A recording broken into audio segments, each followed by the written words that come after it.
Hi everyone, and welcome back to my channel.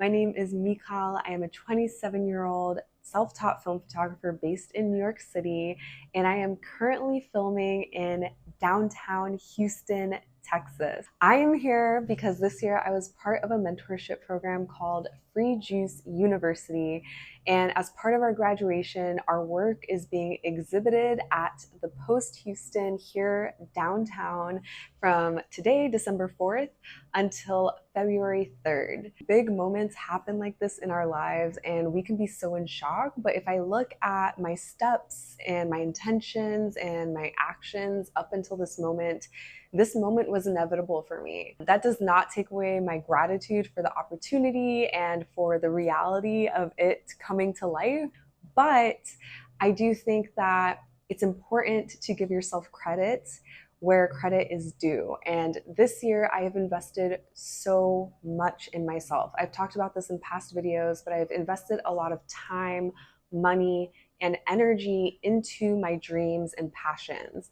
So today I just want to quickly talk about the importance of investing in yourself and 3 easy ways you can start investing in yourself today. My top tip is to find mentors. When you want to pursue a path or desire, there comes a time where you need advice, you need guidance, you need feedback, and you need to have people in your corner who you trust and whose opinions that you actually value. When you are an artist, honestly, when you're pursuing anything, but I think especially when you're an artist, you cannot prioritize everyone's opinion, because at the end of the day, when you're an artist, your work is a form of self-expression. So who are you letting influence your work? And more importantly, who do you want to influence your work? I have a weekly call with my mentor that I was connected with through Free Juice, and he's in the commercial space. He's represented by an agency. He's a full-time photographer.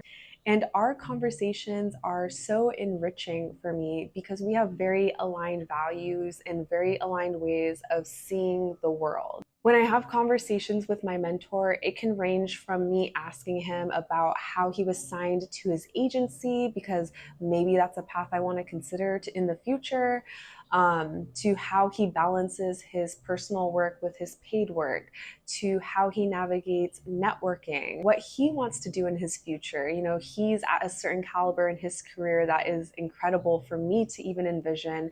What is someone at his level dreaming of? Being able to talk to a mentor about not only what my current portfolio looks like, but what I envision for myself, it is so helpful because that person is getting to know you. So they're not just like bringing you ideas from their experience and kind of projecting onto you, but they have gotten to know you and they have the ability to say, you know, I noticed that you like X, Y, and Z. Why don't you try reading this work and see what you find from it? Or, hey, you know, I was watching this video and I thought of you because we talked about this. Why don't you watch this video and see what you gain from it? The sheer amount of resources that I have been exposed to through my mentor are incredible. I actually talked about it in my YouTube video about my photography journey, about the book on photographing people and communities by Dawood Bey.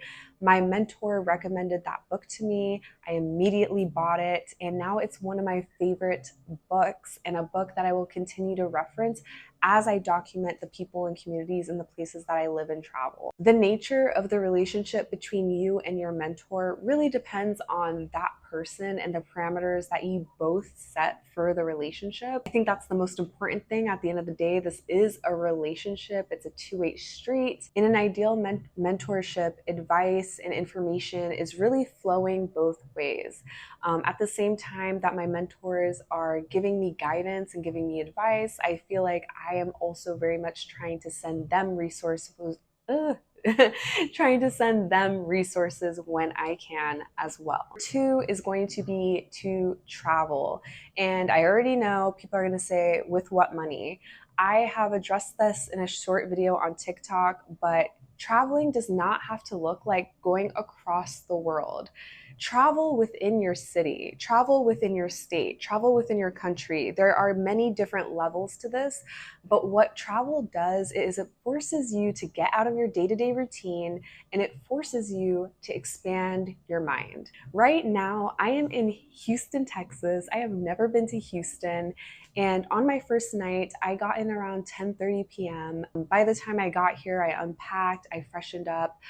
It was midnight. So I was like, okay, I could either go to bed or I could go outside and get some tacos because I saw a lot of tacos trucks, and I could try to meet people. So instead of going to bed, I went out, I got tacos, and I met so many cool people.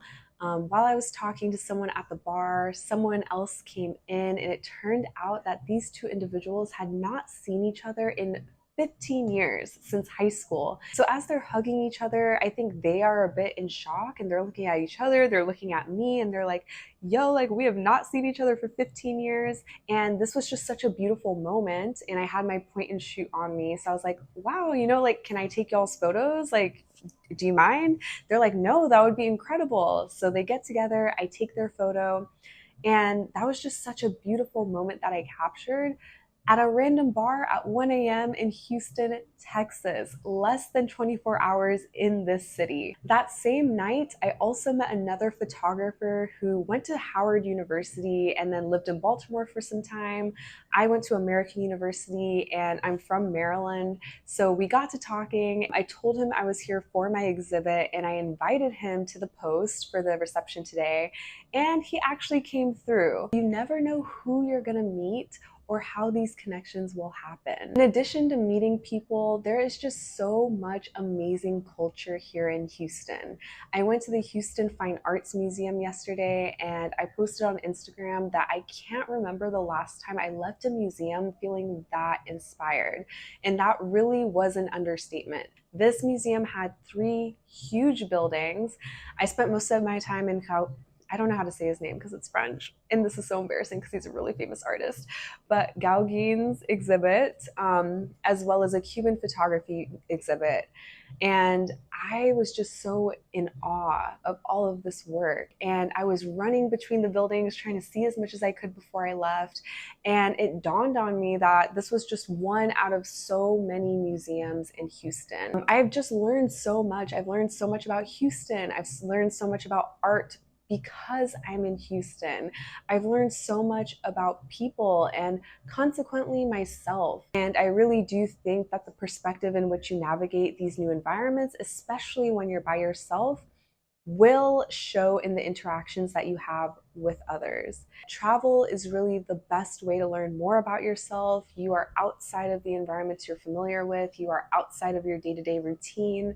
You get to try new things. You get to learn new things. And life is all about choices. You get to decide what learnings you incorporate into your belief system and into the habits that you want to build as you then return to your normal day-to-day life. We can get so stuck on what we want our journeys to look like. In terms of art, I could think, I want my work in this gallery, or I want this to happen at this time.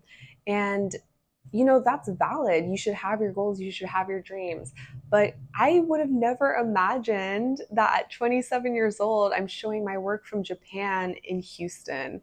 I think that there comes a time that you just need to invest in yourself, believe in yourself, and trust the process, because you never know where your journey will take you. And I can't imagine a better way to have come to Houston. Houston is forever going to be associated with this major moment in my photography journey. And for that, I am forever grateful. Lastly, invest time in yourself. So you could argue that finding a mentor or traveling is investing time in yourself. But when I say invest time, I mean build the habits that get you closer to the goals that you see yourself achieving, that you see your dream self achieving. And I have a video on discipline. I have a video on how to be alone, because a lot of the work that you have to do to achieve your dreams is truly done by yourself. The importance of investing time in yourself is to build your process. We all have our own process to get to greatness. And I think that's also the benefit of going back to mentorship, having different mentors and hearing what their different processes are, hearing what their different habits are, hearing what their journeys were and learning from them, because you are not going to be a carbon copy of anyone. Like, you're one of one, you are you. You have your vision and you are the only one who can execute your vision.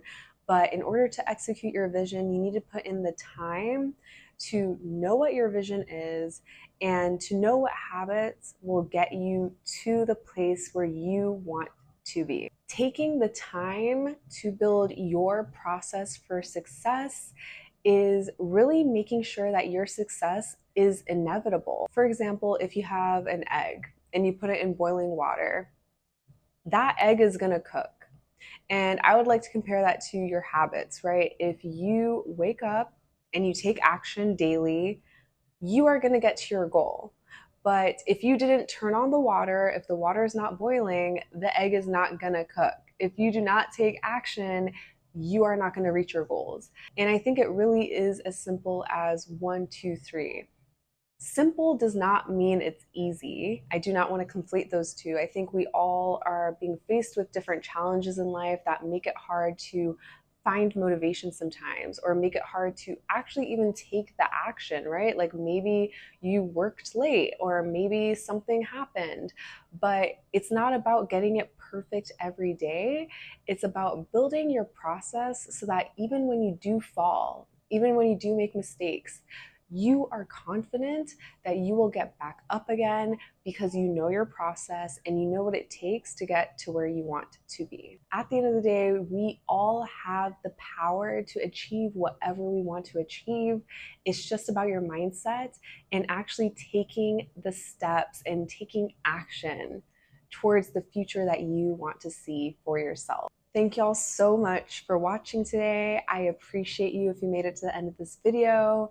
Please like, comment, and subscribe, and I'll see y'all next time.